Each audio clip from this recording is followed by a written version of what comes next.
ওখানে বসে ষড়যন্ত্র চক্রান্ত করে কোনো লাভ হবে না।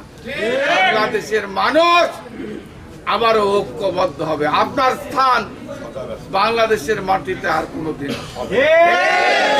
এই 17 বছর যিনি অবৈধভাবে এদেশ শাসন করে এই দেশটাকে ধ্বংস করে যখন বাংলাদেশের মানুষ ঐক্যবদ্ধভাবে সেই ধ্বংসকারী সেই ফ্যাসিস্ট শেখ হাসিনার বিরুদ্ধে যখন ফুঁসে উঠেছিল, যার কারণে গতকালকে উনি পালিয়ে, আজ থেকে 2 বছর আগে পালিয়ে ভারতে গিয়ে আশ্রয় নিয়েছে। সে ভারতে বসে নতুন করে ষড়যন্ত্র শুরু করেছে।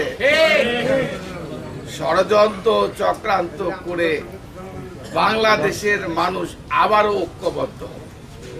চক্রান্ত যতই করেন, ষড়যন্ত্র যতই করেন, যেভাবে বাংলাদেশের মানুষ ঐক্যবদ্ধভাবে আপনাকে দেশ ছাড়া করেছে, ক্ষমতা ছাড়তে বাধ্য করেছে, আমরা আজ এই অনুষ্ঠানের মাধ্যমে বলতে চাই, ওখানে বসে ষড়যন্ত্র চক্রান্ত করে কোনো লাভ হবে না।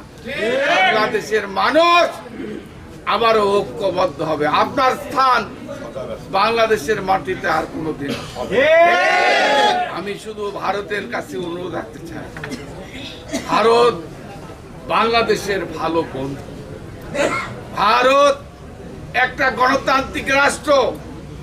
আমরা ভারতের কাছে অনুরোধ রাখতে চাই, এই ফ্যাসিস্ট অবৈধ সরকারকে আপনারা আশ্রয় প্রশ্রয় না দিয়ে আপনাদের সঙ্গে আমাদের যে বন্ধুত্বপূর্ণ সম্পর্ক সেটাকে বহাল রাখার জন্য হলেও শেখ হাসিনা ফ্যাসিস্টকে, খুনিকে বাংলাদেশের জনগণের কাছে আপনারা ফেরত দেবেন।